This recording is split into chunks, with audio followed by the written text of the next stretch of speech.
4 अक्षर संख्याओं के उपयोगी व्यंजक। तो हमें ये समझना है कि व्यंजक क्या होते हैं, ठीक है। चलिए, अक्षर संख्याओं की धारणा। इस अध्याय में हम गणितीय संबंधों एवं प्रतिरूपों को व्यक्त करने की एक संक्षिप्त विधि समझेंगे। हम देखेंगे कि कैसे यह इन संबंधों एवं प्रतिरूपों के विषय में सोचने और व्याख्या करने में हमारी सहायता करती है कि वे क्यों सत्य हो सकते हैं। उदाहरण, शबनम आफताब से 3 वर्ष बड़ी है। अब आफताब की आयु 10 वर्ष थी, शबनम की आयु 13 वर्ष रही होगी। जब ये 10 है और वो 3 साल बड़ी है तो 13 हो गई, ठीक है ना।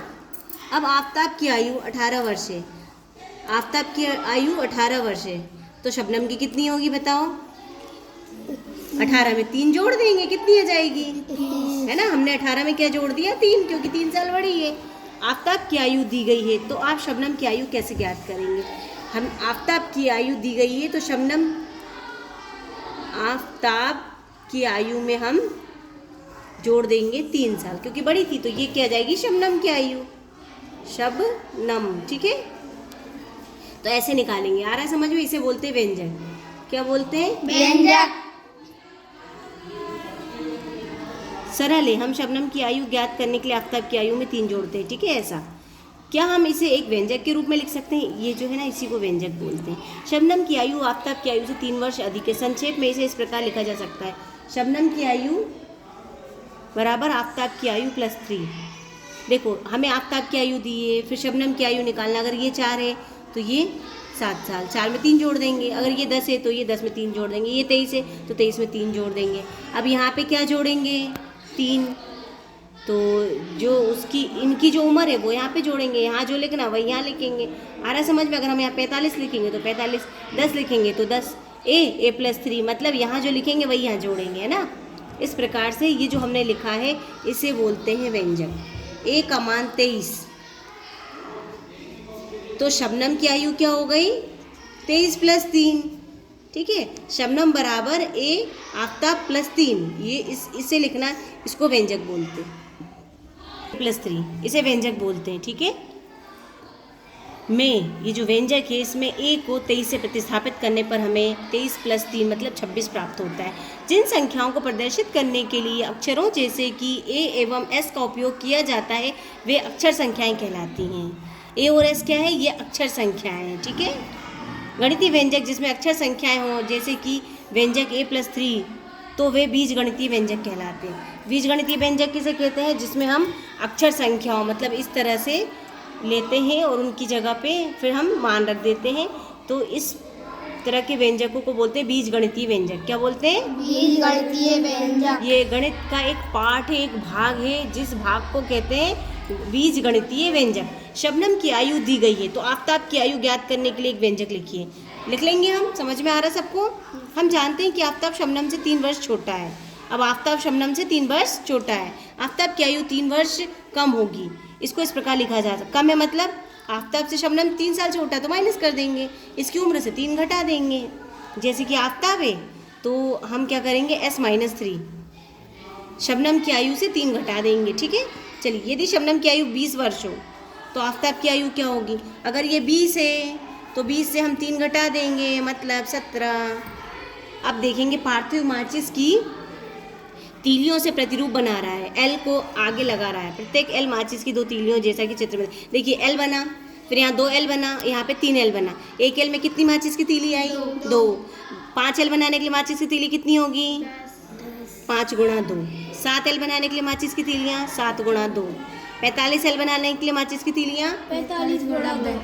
अब हम देखेंगे, अतः आवश्यक माचिस की तीलियों की संख्या एल की संख्या की दुगनी होगी। मतलब जो जितनी भी हम एल बना रहे हैं वो किसकी दुगनी होगी, एल की, है ना। इसका गुणा कर देंगे। माचिस की तीलियों की संख्या 2 एल की संख्या। माचिस की कितनी तीली हो रही है, तो एक एल में 2, और जितने एल लोगे उतना गुणा हो जाएगा, ठीक है। आइए एन का उपयोग करते हैं। माचिस की तीलियों के लिए बीजगणितीय व्यंजक होगा 2n। एल की जगह हमने यहाँ पे एन ले लिया, है ना। इसे बोलते हैं अक्षर संख्याएं, और इस गणित के भाग को बोलते हैं बीजगणितीय व्यंजक, ठीक है। चलिए, व्यंजक बनाते हैं। एल बनाने के लिए माचिस की कितनी तीलियों की आवश्यकता है। माचिस की तीलियों की संख्या ज्ञात करने के लिए हम एन को एल की संख्या से प्रतिस्थापित करते हैं। मतलब हमने एल के लिए एन लिख दिया वहाँ पे, और या n की जगह में लिख देंगे। उदाहरण, केतनी नारियल व गुड़ के लड्डू बनाकर उनकी आपूर्ति करती है। एक नारियल का मूल्य 35 रुपये है। एक नारियल कितने का है? 35 रुपये का। तो 1 किलोग्राम गुड़ का मूल्य 60 रुपये है। नारियल है 35 रुपये का और 1 किलो गुड़ कितने का है? 60 रुपये का। 5 किलोग्राम गुड़ खरीदती है तो उसे कितने रुपए चुकाने होंगे? देखो, 10 नारियल मतलब 10 गुणे 35, 5 किलोग्राम गुड़ मतलब 5 गुणे 60, क्योंकि 1 का 35 था तो 10 का हो जाएगा, 10 का गुणा कर देंगे। 1 का 60 था तो 5 का गुणा कर देंगे तो 5 का आ जाएगा, और इन दोनों को जोड़ देंगे तो ये लड्डू कितने के बनेंगे? 650। लड्डू कितने के बनेंगे? 650 रुपए। यदि वह 8 नारियल एवं 9 किलोग्राम गुड़ खरीदती है तो उसे कितने रुपए चुकाने होंगे? अब देखो, 8 नारियल और 9 किलोग्राम गुड़, तो 8 नारियल कितने का था? 35 रुपए का, और गुड़ कितने का था? 60 रुपए का। तो 60 का गुणा कर देंगे तो ये हो जाएगा 9 छक्के 54, 540, और ये हो जाएगा 8 पंजे 40 की 0, हासिल की 4, 8 तियाँ 24, 24 में 4 जोड़ेंगे तो 280।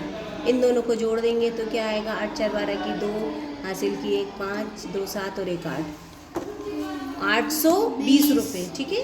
अब देख रहे हैं हम, दी गई नारियल की संख्या एवं गुड़ की मात्रा के लिए चुकाए जाने वाले कुल रुपयों को ज्ञात करें। इसको हमें ज्ञात करना है। तो इनने लिख लिया, ये लिख दिया 1 नारियल गुणा ये 1 किलो गुड़ गुणा, अब आपको जैसे निकालना है वैसे निकाल लो। ठीक है। तो ये इनने कर दिया, जो हमने यहाँ पे किया था ना उनने यहाँ पे किया। 7 नारियल और 4 किलोग्राम गुड़ के लिए भुगतान की जाने वाली कुल राशि। अब 7 नारियल बोल दिया, 4 किलोग्राम गुड़ बोल दिया, तो 7 गुणे कितना होगा? 35। यहाँ पे 4 60 हो जाएगा, तो ये क्या आएगा? 7 पंजे 35 की 5, हासिल की 3, 7 तियाँ 21 और 22 23 24 है ना? इसके बाद 6 चक्को 24, 2, अब दोनों को जोड़ देंगे, 5 4 4 8, 2 2 4, 485 रुपये। ठीक है। 485 रुपये में लड्डू बनेंगे। यहाँ पे हम देखेंगे, हम सामान्य अक्षरों के परिमाप की गणना के साथ परिचित हैं। परिमापों के लिए व्यंजक लिखिए। अब परिमाप के लिए हमें व्यंजक लिखना है। किसी वर्ग का परिमाप उसकी भुजा की लंबाई का 4 गुना होता है। तो हम 4 गुना क्यों लिख सकते हैं? जैसे कि हमने ये वर्ग ले लिया, ठीक है, और ये चारों भुजाएं बराबर होती है तो 4 बार जोड़ेंगे, a plus A plus A plus A, 4 बार जोड़ेंगे तो 4a। मतलब हमें 4 बार जोड़ना नहीं है, एक भुजा की लंबाई मालूम होगी तो सीधे सीधे गुणा कर देंगे उसका, है ना? 4 गुना है ना, तो हम इसे a मान लो, b मान लो, हमने क्यों मान लिया? अगर 7 है तो 7 का गुणा कर देंगे, जो भी इसका मान होगा उसका गुणा कर देंगे, आंसर हो जाएगा।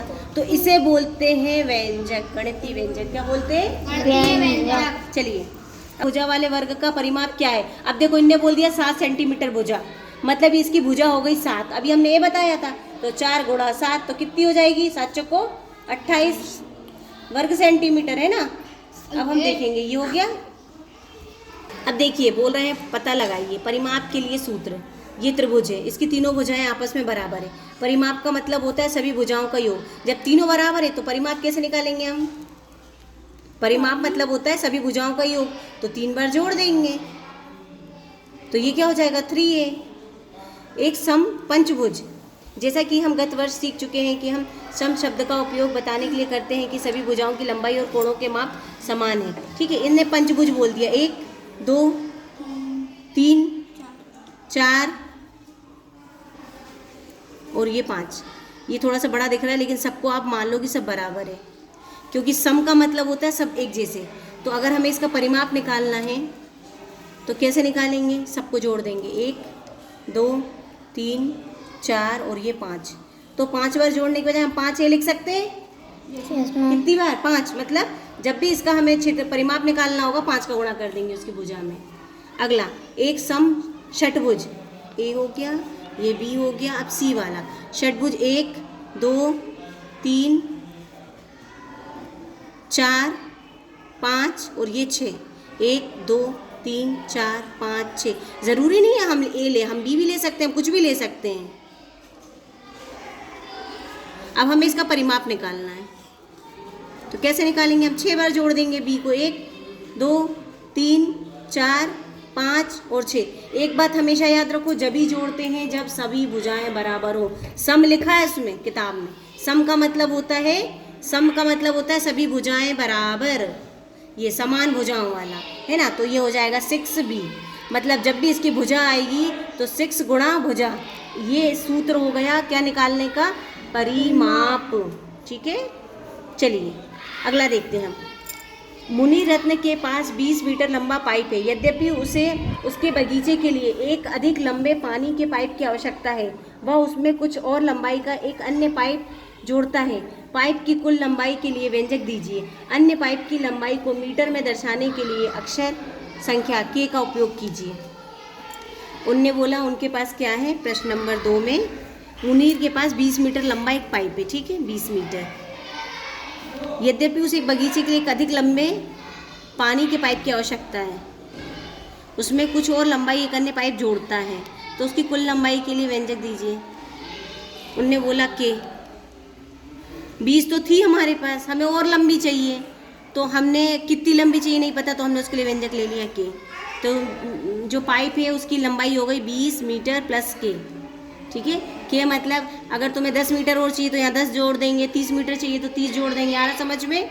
अगला प्रश्न, यदि 100 रुपये, 20 रुपये, 5 रुपये निम्नलिखित संख्या के नोट हैं, तो बताइए उसके पास कुल कितने रुपए हैं। दी गई सारणी पूर्ण कीजिए। अब देखो उसके पास 100 रुपये के 3 नोट हैं, 20 रुपये के 5 हैं और 5 रुपये के 6 हैं। तो क्या करेंगे, देखो क्या करेंगे, सबसे पहले हम 3 का गुणा करेंगे 100 में और 5 का गुणा करेंगे किस में, 20 में, और 5 के सिक्कों की संख्या 6 है और 5 में गुणा करेंगे 6 का, ठीक है।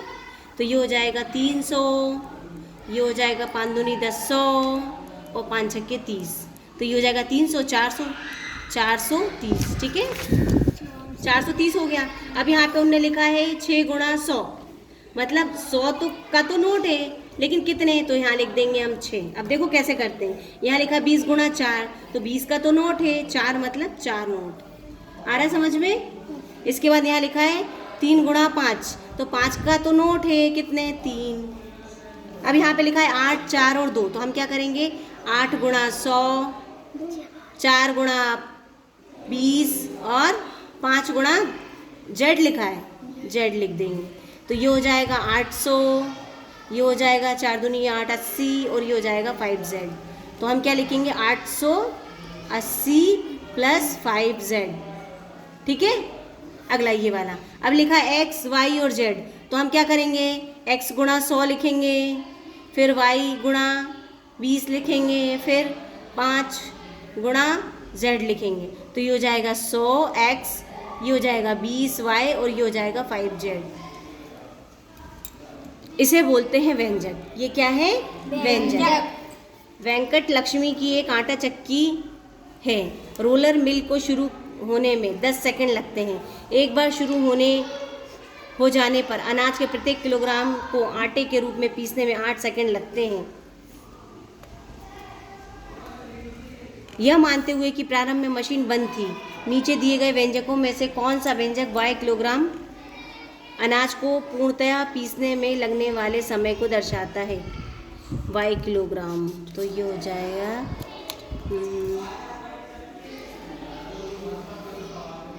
y 10 + 8 × y, ये वाला होगा। क्यों होगा, क्योंकि इसमें तो उनने तीनों को जोड़ दिया, तो तीनों को नहीं जोड़ना था। इसमें तीनों को गुणा कर दिया, तो तीनों को भी नहीं गुणा करना था। क्यों नहीं करना था, देखो उनने बोला कि 10 सेकंड शुरू होने में लगते हैं, फिर 8 सेकंड में वो पीसता है, 8 सेकंड में, तो हम इसमें गुणा कर देंगे 8 सेकंड लगते हैं पीसने में। तो अगर अभी पोस्ट कर